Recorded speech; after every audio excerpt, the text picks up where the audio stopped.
Everybody, this is Chris Denari along with my partner on television, Quinn Buckner, and on behalf of Pacer Sports and Entertainment and the Indiana Pacers, please welcome to our first ever virtual Pacers team timeout. It has been a season of firsts, and so we're glad you can join us here via Zoom.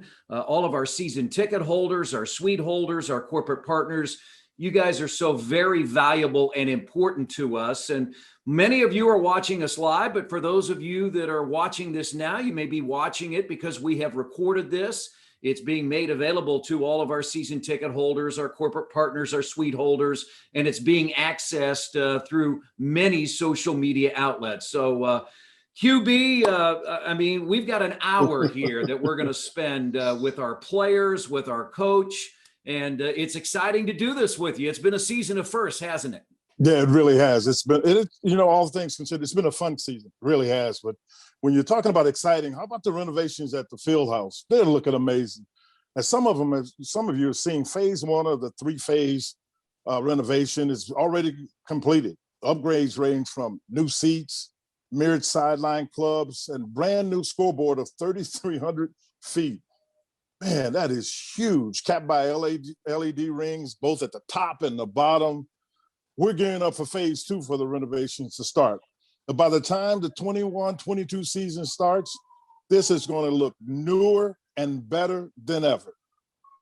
Yeah, it has been outstanding. You know, Quinn and I are not courtside this year, so we're seated in the radio area where Mark Boyle usually does games. And I mean, Quinn, we see that gigantic brand new scoreboard. I mean, if we wanted to, we could probably call the game off the scoreboard and not what we see live on the floor, right? Without a doubt. And I look at it sometimes even for replays. So it works pretty well.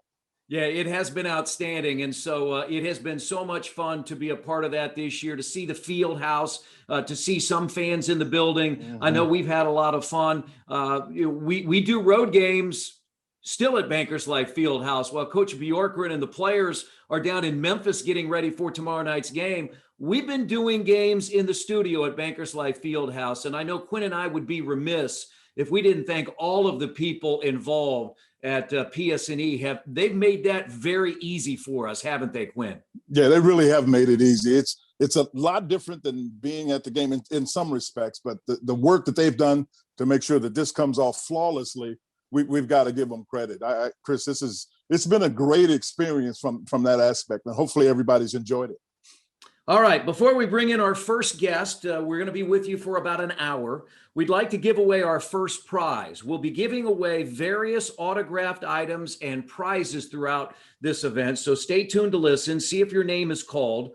Our first winner is Brendan Palencia, who is going to be receiving an autographed Doug McDermott basketball.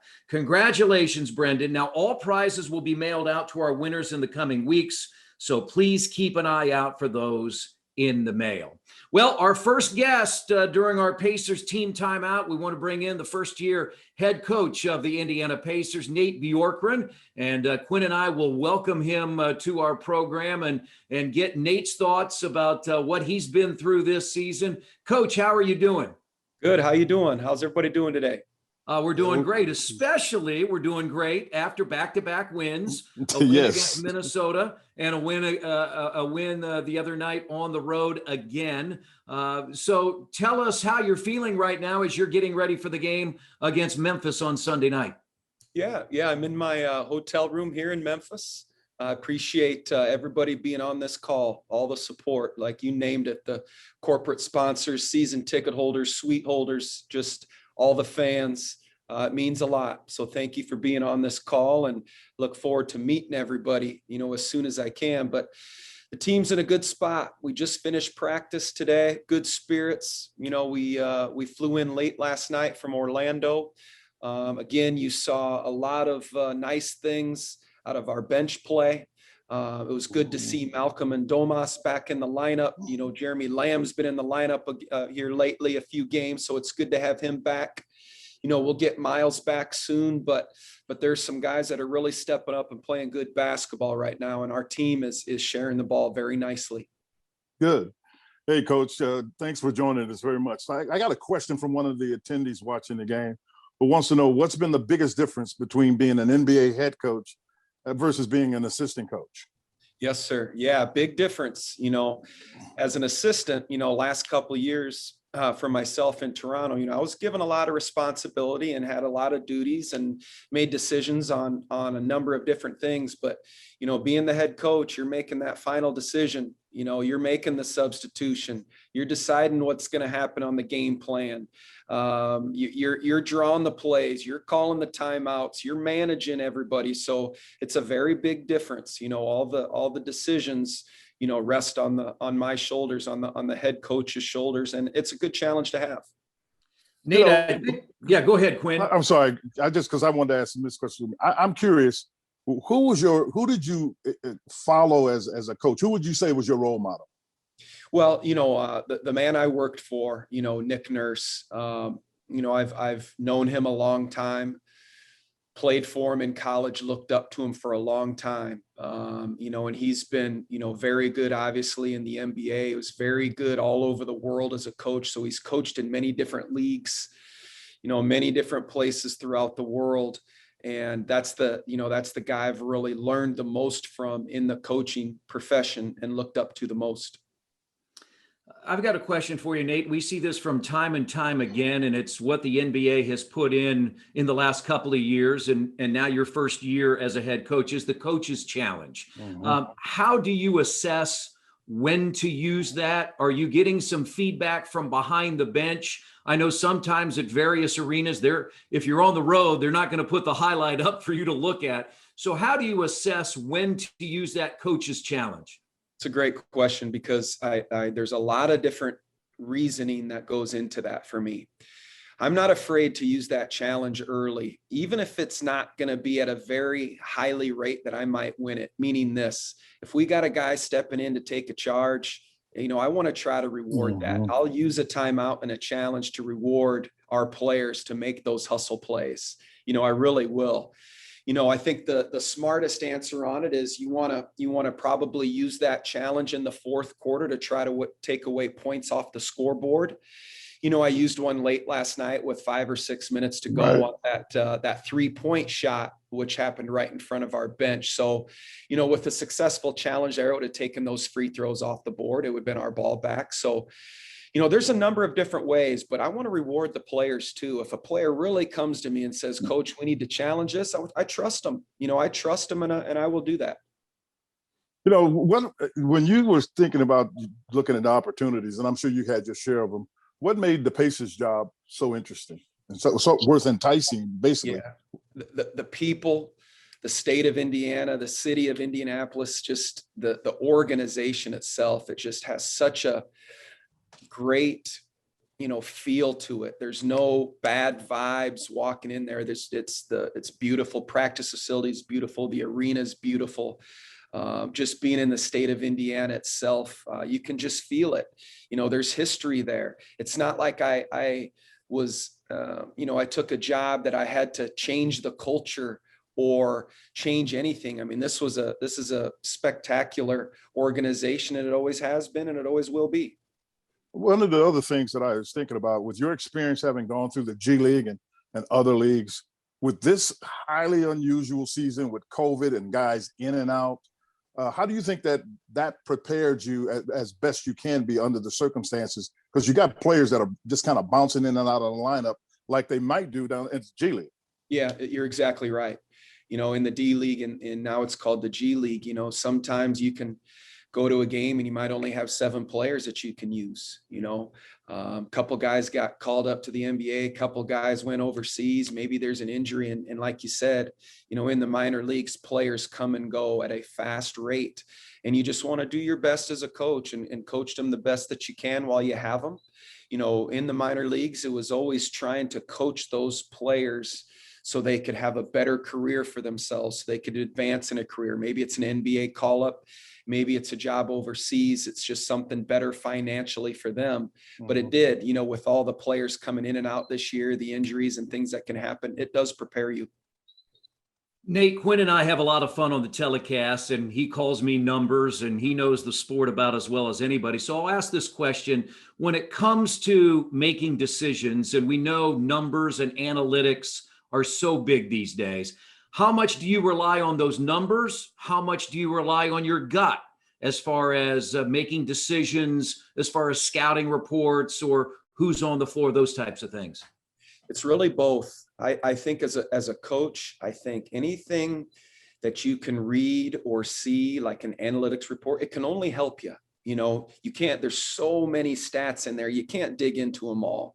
It's impossible to. They have a stat for everything nowadays. You have to go with what your eyes tell you, with what your gut tells you. You really do. But if there's information that can help you as a coach, you want to use that information and relay it to your players.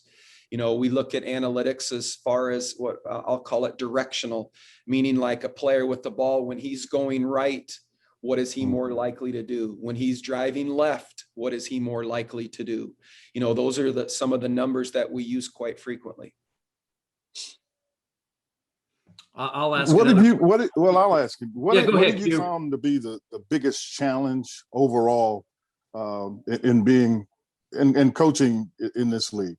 Yeah, you know, this year, you can't always practice exactly when you want to practice, meaning this, like and it's great. The NBA has all the testing time set up. So, you know, we're testing 2 times a day. So sometimes you're testing at, 10 in the morning and then again at 5 p.m. in the evening. So you want to try to balance your schedule with the testing times of the players and everybody. So you don't have to continue to make 3-4 trips to the facility a day. So the scheduling part of it this year, it's even been that way, especially at the beginning of the year on the road for shoot arounds, and each city has different rules on when they need the tests complete.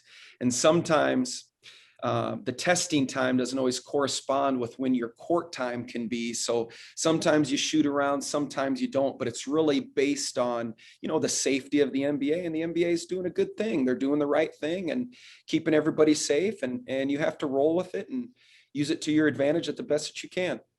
You talked about this, I think a little bit moments ago, when I first took a job in Dallas, the thing I found out was the number of decisions that a head coach has to make and how that impacts the time that you can use to do many other things. Can you speak to that?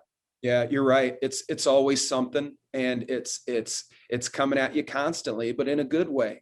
People have, there's a lot of people on this call that have very, very busy lives and the same challenges and the same situations. But you're right. It's, my favorite part is being on the court with the players, whether it's practice or games, because as you get right when you're off that court, you're in your office, your phone's ringing and somebody's knocking on your door, and you're just having to make decision after decision on what's happening later that day, the next day. And you want to do those things because you want to be great for your players and great for the organization. So it's very busy, but you got to work hard at it.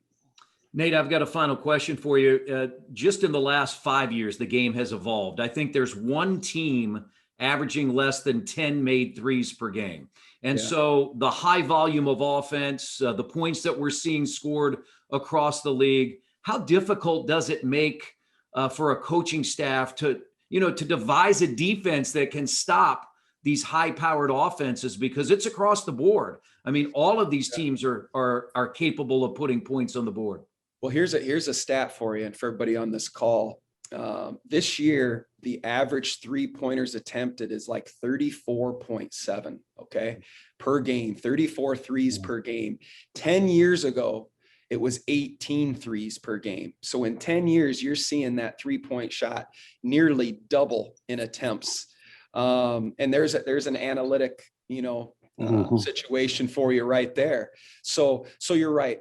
Teams are shooting the 3 more. You have to be great at guarding the arc, but I tell you what, it's basketball is basketball. You got to protect that rim and protect that paint, and you got to be good in all areas. Teams are playing faster and shooting more threes, and you just have to gear up your defense to defend everything the best that you can.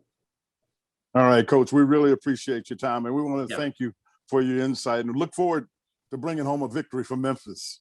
All right. Take care Thank of you very yourself. much. Thanks. All right, everybody, thanks, for being Coach. on the Thanks, call. Nate. Thank you. Thank you. Now I'd like to interview Eddie Gill. He's up. So Eddie, it's your turn to step up and do what you do. You got Group 1, don't you?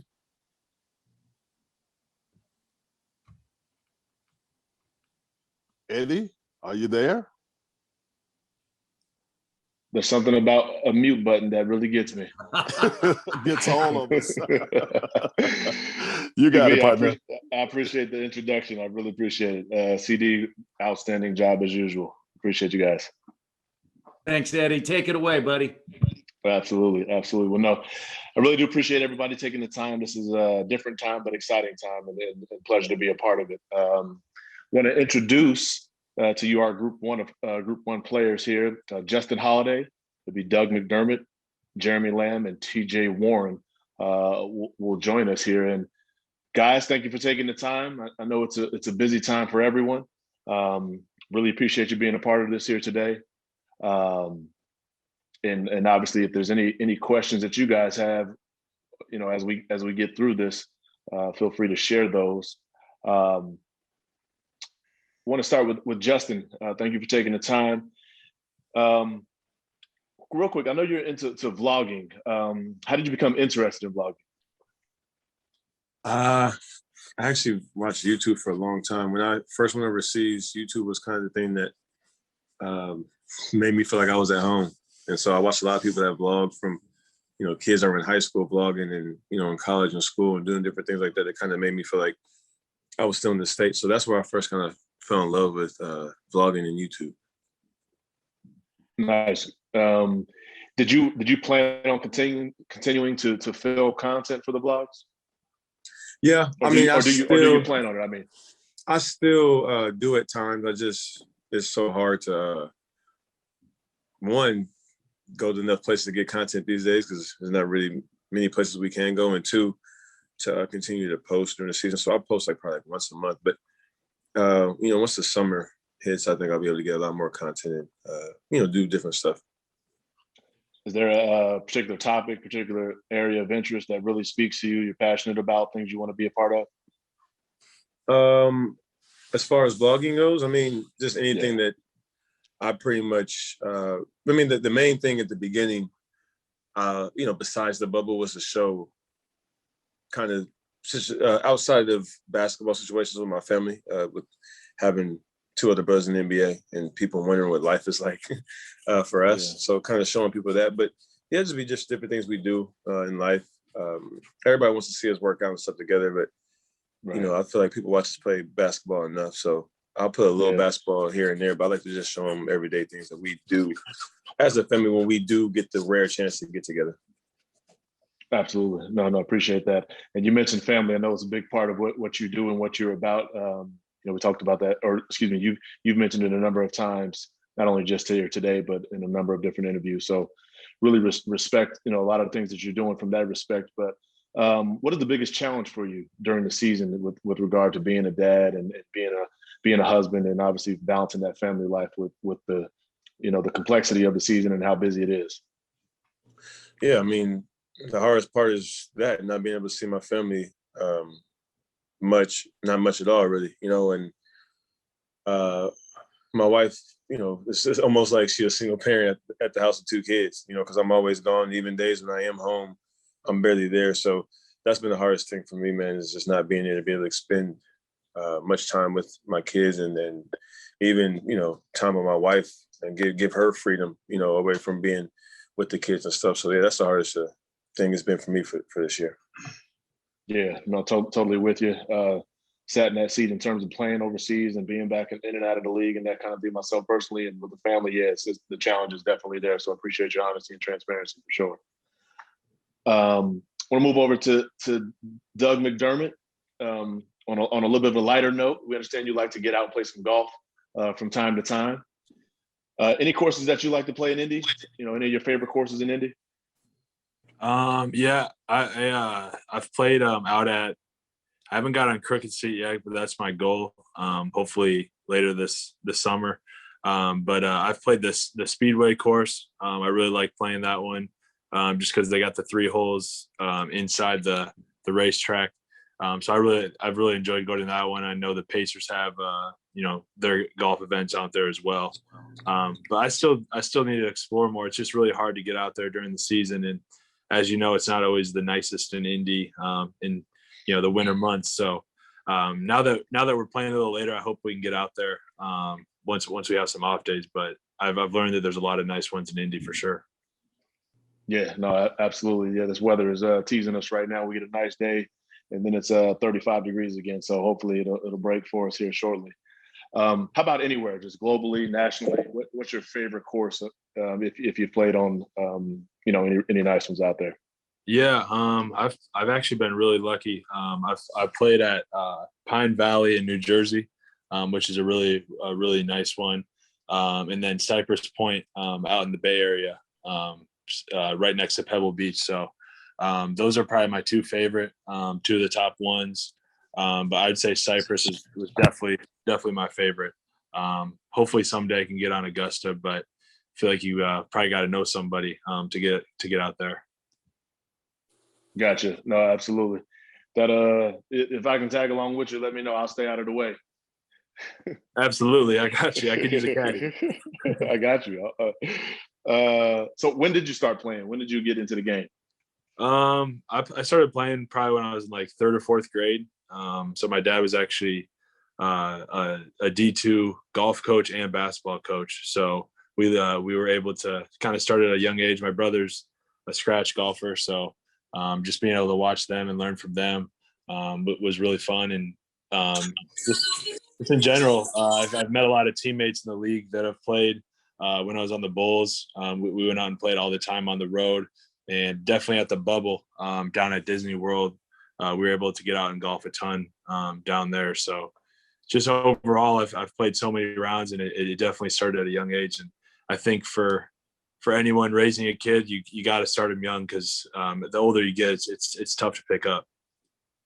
Gotcha. No, totally with you there. No, we appreciate you joining us here and taking the time. We'll move over to the fly guy, Jeremy Lamb. Appreciate you joining us here today. With that said, people want to know, how did you get the name Fly Guy? Just trying to show my personality through the way I dress. And a lot of people, I feel like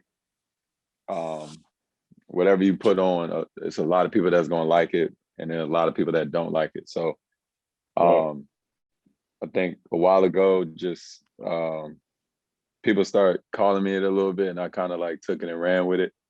Mm-hmm. And people kind of, it's just it started off just a joke, and it, like I said, just kind of picked up. A lot of fans started calling me that, so I just ran with it. I like it. And I appreciate that. So out of that was Fly Guy Friday was born. How did that develop? Actually, I used to play darts a lot whenever I got a chance to do that. So every Friday, people just knew that I was going to be on the dartboard. So one of my friends was like, we call it Fly Guy Friday, put on a nice fit, go play darts. And we just started doing that just in the summer, just a day to just have fun and just kick it. And it just went on from there. Good deal. No, I appreciate that. And we hear you got a nice little shoe collection. How did that come about? And, how many do you own, that kind of thing? You got a number and anything that's one of your favorite shoes? I don't know the number.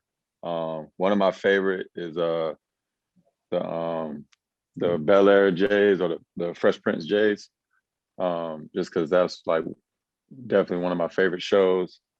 And I just got into that just when I was young. I had 1 or 2 pair of shoes, always loved Nike, but couldn't really get any. So once I got older and had a chance to, get a shoe deal and just be able to collect some shoes, it just went on from there. It's just a great feeling. Being able to do that, being that when I was young, there was no way I could get shoes like that. So that kind of where it came from. And now. Yeah, I don't have an exact number, but it's a lot. Good deal. Last one. This is for everybody. Just real quick. Give me the comedian on the team. So I'll start. Jeremy, I'm with you. Give me who's the comedian on the team. One guy. Definitely TJ McConnell for sure. TJ McConnell. I can see that. Sure. Doug, would you agree with that, or you got another guy? I spent too much time with TJ, so I'm getting sick of his jokes. But I'd probably have to say Keelan Martin. Keelan he's a funny dude. I like it. All right, good deal. Last but not least, Justin Holiday. Who you got? I think Jeremy's actually pretty funny. He has a different type of humor though, so it's probably because I think his humor is hilarious. But I think Jeremy. Gotcha. No, that's pretty good. Well, cool. Well, I'll let you guys get back to it. Really appreciate you, all three of you, taking the time here today. Very much appreciate it. We're going to transition and move on here. I'll introduce the next moderator, and that is Mr. Chad Buchanan. How you doing, sir? Good job, my friend. Welcome out there listening today. Our players a little bit. I want to thank you for committing to being holders a lot. Financially, time commitment, a lot of sacrifice. All of our out there.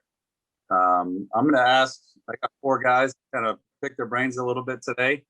Can everybody hear me? Okay. If my mic is okay. But I'm going to keep going. First one, TJ McConnell. TJ's having an awesome season for us. I think he's a 6th man of the year candidate. Hopefully the rest of the league thinks that too. But TJ, got a question for you from one of our attendees. Kim Harvey wants to know how basketball has prepared you for being a father. It's a good question. I honestly, I don't think anything can prepare you for being a father. But I kind of look at it in the way that I play. I feel like on the court, I leave it out there every time I'm playing. I give everything I have. And with being a father, I've told myself, I'm going to give my son everything that I have every single day, all my attention, all my love. And that's kind of been my mindset with being a dad. Just give everything I have every single day. Awesome. You're a great dad. I know before you had the baby, it was a lot of stress with you and your wife, and everything's worked out good. So you're going to be a great dad. Second question I have for you: when your NBA playing career is over, what do you hope to do with yourself? Honestly, that's a good question. Again, I haven't really thought about it. Kind of just trying to, focus and take this year by year. Maybe want to do something in basketball. Passionate about wine. So I haven't really thought about it. I think once, I'll cross that bridge once, my career is over. And last one for you. I know you like to communicate on the floor, both with your teammates, officials, fans, opponents. Is there any player in the league in particular that you really like to have a dialogue going with during a game? No, I mean, I obviously like talking to my teammates and, kind of getting them going, but just being able to get under the opponent's skin and just continuing to talk to them. No matter who it is, that's kind of, my mindset. And there's not one guy that kind of stands out that, I like chirping to. I like to chirp to them all. Well, you've had a great season, TJ. I know we're all happy for you, and you're kind of the heart and soul of our bench. And lots of nights you're the engine that makes our whole team go. So really happy with the season you're having. You're a joy to watch and a joy to have on the team too. So with that, I'm going to turn to Miles Turner. Miles is back in Indy, getting his ankle right. Hope you're feeling better today, Miles. I don't know if you realize this, you probably do. You're the longest tenured pacer on our roster. So you're kind of the old man in the locker room for us. But just wanted to see ask you the question. Now, you've been here the longest. How are things different for you today as a Pacer than they were as a rookie? Oh, first of all, what's up, everybody? Miss you guys. Hope to see you guys soon. Good win yesterday. And yeah, man, it's funny because, you know, I just turned 25 years old, and obviously that's relatively young in the world and in the league. But, you know, I do kind of feel like one of the old heads in the locker room, and I feel like one of the guys that like has a lot of experience. But at the same time, I'm just so young. You know, a lot of the guys in the locker room are a lot older than me. And when I first got here, you know, I was 19, 20 years old, and I was just eyes wide open.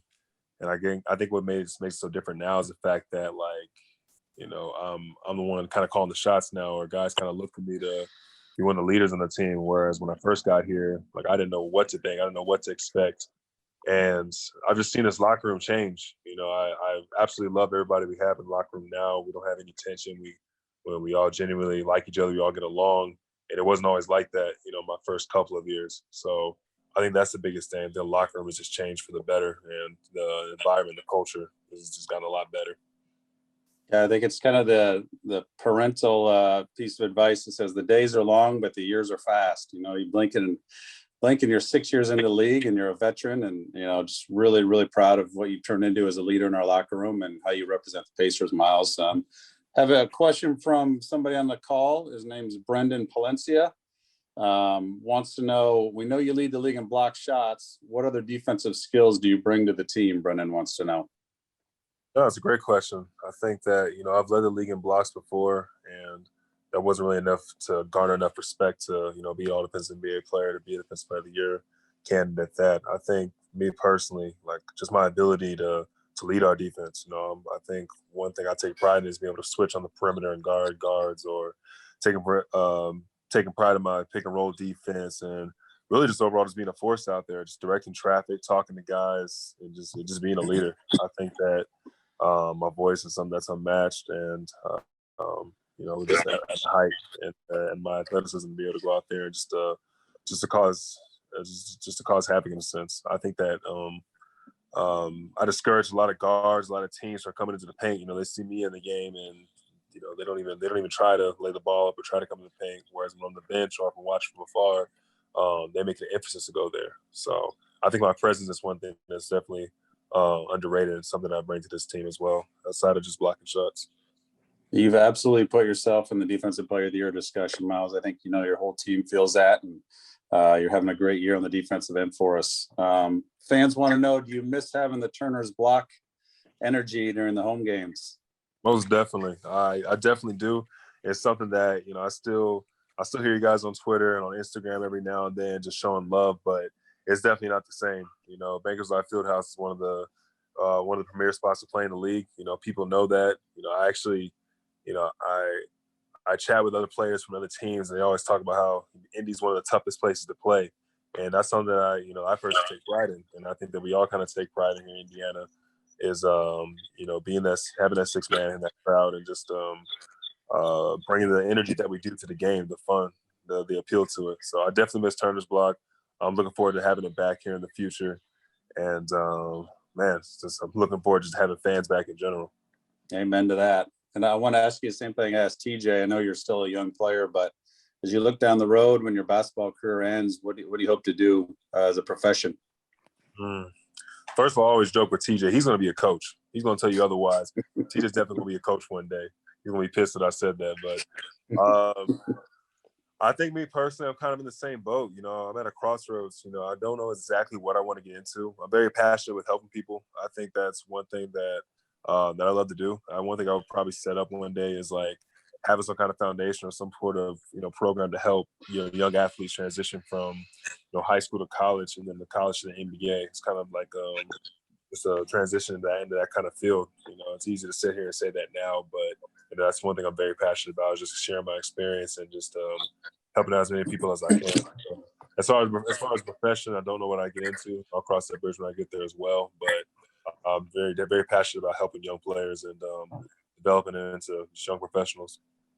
You got it. Thanks, Miles. I'm going to move on to Jakar. Jakar Sampson. You know, Jakar, you always bring such great attitude, great energy, great smile. How do you keep that, consistent throughout the ups and downs of an NBA season? Because it's such a long grind. Just coming in with that mindset, this is my job, I'm getting paid to do it and I'm getting paid to perform when my name is called. So just staying ready, staying positive, and, basketball at the end of the day is supposed to be fun. When we take the fun out of the game, it becomes something else, something that's not fun, so just keeping the fun in the game and, just always staying ready. Goga Batadze. Fans want to know how often you get to go back to Georgia to visit your family. Just the summer, off season. That's the only time I get to go out there and see my family. Even before, when I used to play in Serbia, I didn't have no time to get there. Even in summer, I used to see my family for like 5 to 6 days. So summer, that's the only time I get to see my family and go back home. Okay. Tell us which teammates helped you the most with your transition to living in the United States. Just living overall for me was easy to move over here because I'm used to that. I've been living myself since I'm like 15. But everybody in the team, not only teammates, but like our organization, Pacers, just helped me with everything. Whether I needed to go somewhere or like to figure something out, they were there for me, and just everybody in the team really helped me and made it easier for me. Good. We're glad you're a Pacer, Goga. Appreciate it. Thanks, guys. Before we transition to Quinn, I'd like to share our next winner of the night is Keith Wally. Keith will be receiving an autographed Karis LeVert basketball. Congratulations, Keith. With that, I'd like to welcome back Quinn to introduce our next group of players. Thank you very much. I'm going to do this, and right now it may only be this. But anyway, I tell you who I got. I got Edmund Sumner. So I want to first of all say thank all of you guys for being a part of this. So Edmund, before I get to you, let me talk to Karis and ask Karis a question real quick. Hey, Karis, what has been the transition is always interesting when you get traded. Tell me about the transition and coming in and playing with the Pacers versus playing in Brooklyn. Hello? Karis, are you there? Hello, can you hear me? Yeah, I can hear you now. Did you hear the question? Yeah. I said, first you're gonna have to excuse my hair. I was taking my hair out. I got the times mixed up. But yeah, the transition has been good, man. My teammates have really done a great job of, helping me, transition from first and foremost just living in New York to living in Indiana. And then the coaches as well, just making everything easy on myself and my family for sure. Okay, listen, I'm gonna let you get back to your hair because I can see you working on that overtime. So I'm just gonna ask you that one question. Welcome. I haven't had a chance to meet you, but welcome and love having you a part of the team. Yes, sir. Appreciate that. Thank you. And now I'm going to talk to Edmund Sumner, and we've all watched Edmund do some things that have been pretty fantastic. I think from the time you came into the league, Edmund, until now. Tell me what's been your motivation. Well, what's up, everybody, for one. But for me, man, my motivation is, I always feel like I've been an underdog all my life, no matter what I accomplish. I always feel like I always have to prove myself over and over. So me just coming in with that chip on my shoulder, knowing I'm gonna have to earn everything I'm gonna get, it just burns that fire in me. And I'm from Detroit, knowing a lot of guys from Detroit get this opportunity, and some guys will get it, blow their opportunity. And I never wanted to be that guy. So I feel like I'm playing for my city as well, just to show, guys can make it out of Detroit and be successful and not getting in trouble or doing dumb things. So I feel like I play for my city, I play for my family, play for God. That's definitely my three. Well, okay. Well, appreciate you taking the time to visit with us. You've earned it. You've done a terrific job. So I'm gonna go now to one of your leaders on your team, if you don't mind. I'm gonna talk to Malcolm Brogdon and get some thoughts from Malcolm. Malcolm, I think most people are pretty much aware of what you do on the court. You obviously have shown some great skill and done a terrific job. Talk about some of the things you want to do when you're through playing. Sure. Thank you for having me on today. For me, honestly, the stuff I do off the court, stuff I want to do after basketball, is honestly far more important. I think I can personally be more impactful off the court than I can on. Right now, I've recently started my foundation, the Brogdon Family Foundation. We're working with a few schools in Indianapolis, really just trying to help kids, especially minorities, get the equal opportunities to an excellent high-level education. But I also do my work with clean water in Africa, in East Africa, Tanzania, and Kenya, building clean water wells, fundraising all year long for that. So I mean, it's extremely fulfilling work for me. Something I look forward to really dive into every summer after the season. So yeah, that's the bulk of what I'm doing right now. The bulk of what you do. That's a lot more than most people. Listen, I know you guys, time is valuable. You're in that hotel, but at any rate, appreciate you joining us. Now, if you don't mind, I'm gonna move on and talk to Aaron a little bit. But thanks a lot for joining us. Absolutely. Hey, Aaron, you guys, and I say you guys because I think about you and your family. When you started playing basketball, who was the biggest influence on your game? What's up, everybody? How y'all doing? But biggest influence on my game was probably my parents.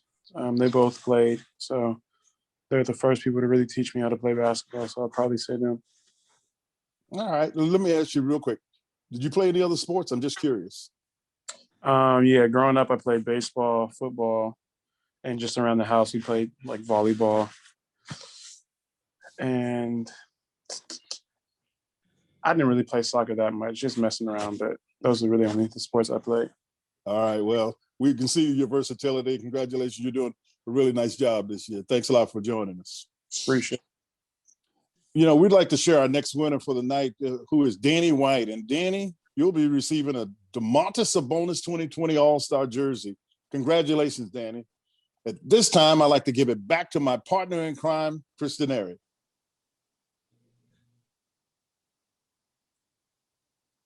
All right, Quinn, I am back. I think everybody can hear me, and we're going to move forward with some of our players in Group 4. We've got Cassius Stanley, Brian Bowen, Keelan Martin, O'Shea Brissett, and Domantas Sabonis. So, Domas, we're going to start with you. We have a question from an attendee, Mike Quinn, who would like to know, and again, you've played 4 years with the Pacers now. This might be hard, but what has been your favorite Pacers game to play in so far? I know there's been a lot, but is there any one that particularly sticks out for you? What's up, guys? Favorite Pacers game? There's been so many. Can't even think. There's been a lot of great ones, the series against Cleveland where we took them to 7 games, that was a lot of fun. Yeah. Probably many of the games that we're down 20 at half and we come back and we win. I don't know. There's so many. I can't even think of one on the top of my head. Domas, there's so many of you that have been basketball centric, and you had a dad that played in the NBA.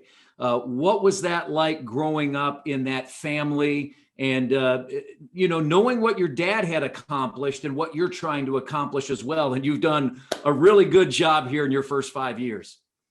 Growing up, it was awesome. I had 2 older brothers, younger sister, but with my brothers, we'd always play basketball. We'd always compete. I was 4 years younger, 4 and 5 years younger than them. So I always grew up trying to go against them and try and beating them, and then we all looked up to our dad, and I feel like that gave us motivation to be better and work harder to become the player I am today. And loved having him. We talk to him, like I talk to him after every game. I get advice, I pick his brain. And having someone who's been through it, it's awesome. Because he'll see things that I won't even realize. And he'll tell me, and I think it really helps me with my game. I know you are team focused and you're so intent on what the team does, but here early in your career, and you just said as a kid growing up, your dad played the NBA, one of the greatest international players of all time. Does sometimes you have to pinch yourself to say, hey, I'm a 2-time All-Star in this league at my age? Yeah, it's pretty crazy. You know, when you say out loud, you know, I still don't believe it sometimes. Like, why is that next to my name? It's weird, but you know, I feel like good things come when you play basketball the right way. You know, we're a good team. We play the right way. You know, and we just want to get better and win games. All right, Domas, thanks for joining us. Have a great one tomorrow night against Memphis.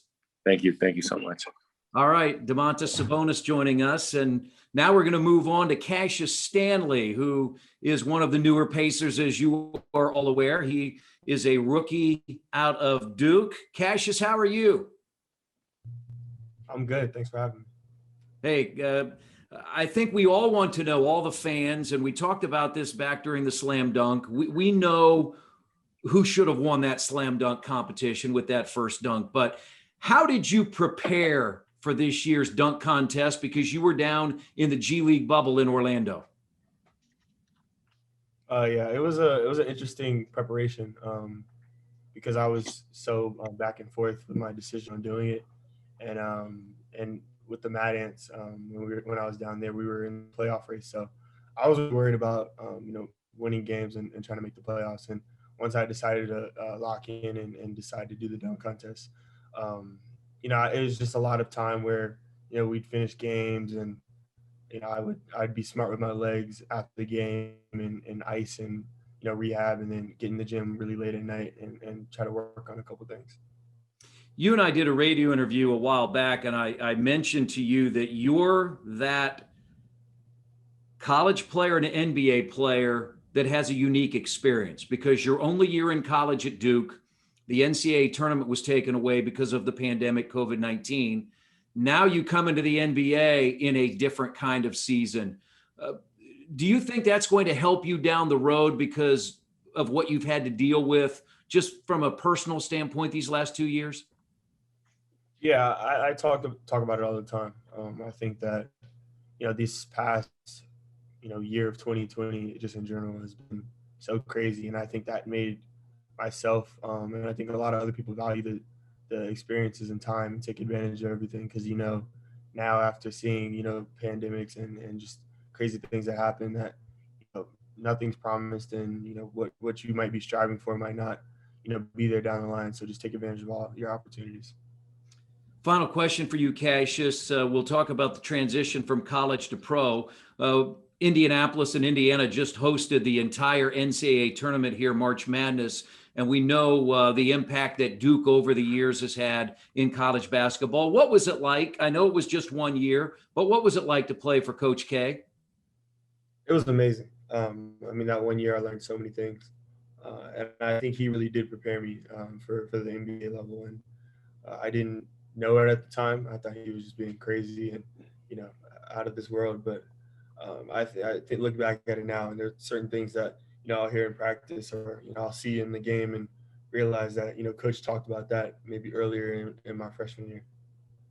Cassius, thanks so much. Best of luck the rest of the way. Okay. Thank you. All right, we're going to move on. We've got a few more players to go. We've got Brian Bowen with us. Brian, how are you? Doing good. Appreciate you having me. Hey, glad to have you on. I have a question here. Where did your nickname Tugs come from? When I was a baby, pretty much basically a newborn, I was with the doctors and everything, and I was pulling onto the doctor's hair really strong. And then she was just like, "Oh, he's a tugger, isn't he?" And my family's really big on nicknames. And so they say he's strong like a tugboat. And they shortened out the Tugs, and it just stuck for the rest of my life. I just talked to Cassius. You and I did a radio interview a while back on Pacers Weekly, and I asked you, your connection to Edmund Sumner, and now what we've seen Edmund do here these last 20 games as he's moved into the rotation. He started as a two-way player, played a lot in the G League. That's where you have been. You look at guys like him as an idol, right? Just because he's doing something you want to do. Right. No, 100% do look up to Ed for sure in that aspect. And, just seeing his journey, we're both from Michigan, and, just seeing his journey, going up from high school all the way through college, and, how he is now, just seeing the grind he's been doing, and that the work is paying off. So it's definitely something to look up to, and it helps motivate me every day for sure. Second year as a as a pro in the NBA. What have you learned the most about yourself in these 2 years with the Pacers? Biggest thing, is just try to keep my ears as open as I can, just try to, be a sponge to the game, whether it's from the coaching staffs, to the players, to the front office, just trying to learn as much as I can. And, it's helped me a lot, helped me mature a lot as well. And I'm just going to keep going on with that mindset forward and just keep working, for the future. All right, Brian, thanks so much. The fans enjoy hearing from you. Oh, thank you. Appreciate it. All right. Next up, a first-year member of the Pacers, no stranger to the Indianapolis area because he played for 4 years at Butler, and that's Keelan Martin. Keelan, how are you? Good. How are you? Good. We've got that connection. I was the voice of Butler basketball for about 17 years. You played at Butler. You're back in Indianapolis. What has it been like for you to, quote unquote, be back home? It kind of feels weird just being back, just knowing that, 3 years ago I left Butler and then now I'm returning to Indy as a NBA player for the Pacers. Never have I thought that, but it's just been a blessing and it's been a great experience, so far just to be back here in Indy. Well, Coach Nate Bjorkgren and the front office always say you got to be ready, and you've been ready of late, and you stepped up in a big way in that San Antonio game, and it led to 3 straight games where you played significant minutes off the bench. What's it like waiting for your number to be called and then having to go out and perform? It's hard just because you're sitting over there and you're fighting and you want to play so bad that you can play out there, but just gotta wait your turn. And I think that starts with preparation. Just putting in extra work in the gym, extra hours, in the weight room, just working on the body and the game, and studying the game more. The more you watch, the more you can learn from. And I watch a lot of film at home. I watch a lot of NBA basketball, and once coach told me that he was going to play me, I was ready. I was hungry, and went out there and performed, and we got the win. Now, you were a scorer yourself at Butler. You led the Bulldogs 4 straight years to the NCAA tournament. I see you before every game. You work out with a lot of the coaches, but I see you out on the floor with Calbert Cheaney. And I think many of us know Calbert Cheaney, one of the greats all time, the leading Big Ten scorer in history. What's it like to work out with somebody like that? It's actually good just because he's been around the game. He's been in the NBA for a long time. He's been around basketball his life. So, he knows a lot and he knows what he's talking about. So just, kind of picking his brain as well. Just knowing, different spots on the court, learning tendencies, offensively and defensively, just, getting to my spots. And, just talking with him. And I think he's done a great job. All right, a final question. Earlier, some of the players were talking who's the biggest comedian, and a number of people said TJ Mcconnell, but somebody mentioned your name, that you're pretty humorous as well. Tell me about that. Are you a jokester? Something like that. I have my days, when I feel like making guys laugh. I think I can just do that, it just comes naturally. I just like seeing a lot of guys laugh and smile. Well, Keelan, we've enjoyed having you as a part of the Pacers this year. All the best the rest of the way. All right. Yes, sir. Appreciate it. All right. Thanks, Keelan. Thank you.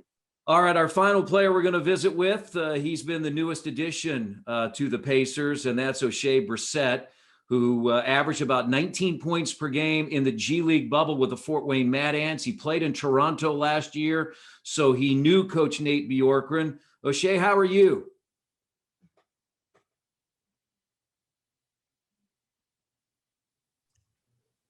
You hear me now? Yeah, I got you. There he is. I'm good. I'm good. How you doing? Hey, how are you doing? Your experience has been very short here with the Indiana Pacers, but what's it been like? It's been amazing, man. These guys are very welcoming. They're very humble. I feel like that's the greatest thing, coming into a team and being able to, really fit in with the guys right away because of that humbleness that they have, from, the coaching staff down to the last guy coming off the bench. Everyone's really nice, and and it makes me feel more at home. So it's been an amazing experience for sure. Well, the other night in the Minnesota game, there's no Domantas Sabonis, there's no Miles Turner. Goga and Jakar get in foul trouble. All of a sudden, at 6'7", you're out there guarding Karl Anthony Towns. What was that like?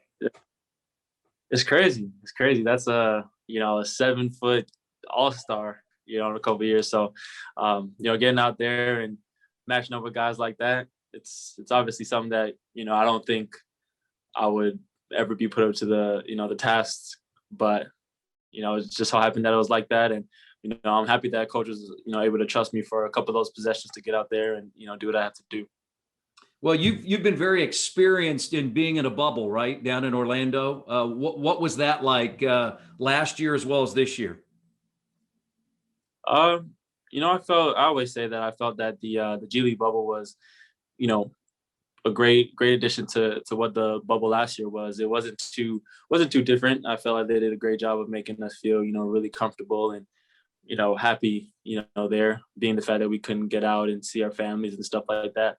But, I know a lot of the guys there were really surprised with the way that they did it, with the food and, all the accommodations that they had.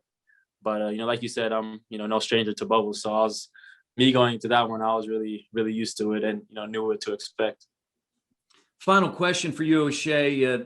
Clearly, you worked with Coach Bjorkgren last year in Toronto, so you knew him coming here. When you join a team as you did, how many of these guys did you know? Did you know some from college basketball? Do you remember playing against some of these guys in the NBA last year when you were in Toronto? Yeah, know them a little bit from name and face and stuff, but nothing on a personal level. Me and Brian we've been close for, a lot of our basketball years. We started really when we were freshmen in high school.